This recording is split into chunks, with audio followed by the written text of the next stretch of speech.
ये सवाल भी बहुत अहम है कि अगर किसी बच्ची को या बच्चे को डिवोर्स हो जाए तो बहुत शौक होता है, सदमा होता है, आप लोगों से भी कतराने लगते हो, फेस सेविंग के लिए जगह नहीं मिलती।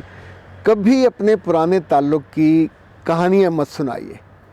अपने स्पाउस को, पुराने स्पाउस को इल्ज़ाम दे के आप बड़े नहीं हो जाते, लोगों ने इल्ज़ाम फिर भी आप पे लगाना होता है। तो इसलिए उस मौजू को बड़े दिल के साथ ये कह के बंद कर दिया करें कि रात गई बात गई। और एक बात और याद रखिए, जिस लड़की ने या लड़के ने ये सदमा सहा हो घर टूटने का, और घर कब टूटता है? जब दिल टूटता है। और दिल कब टूटता है? जब आपकी सारी आसें, उम्मीदें जो बहुत खूबसूरती से आपने बुनी होती हैं वो टूटती हैं। तो फिर घर में और ज़िंदगी में ब्लैकआउट करके मत बैठा करें, फिर कमरों में अपने आप को बंद मत करें, लोगों से दूर मत करें। जितनी जल्दी हो नई शादी की तरफ जाया करें, चूँकि आप ज़िंदा हो।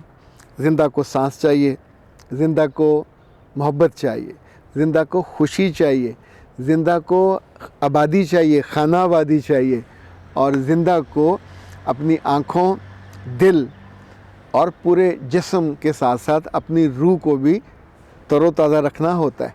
एक मरी ही रूह वाला बंदा हो या बंदी, वो वक्त से पहले मर जाता है, और ये आपके वक्त में नहीं होता, ये आप खुद करते हो। तो इससे बचा करें।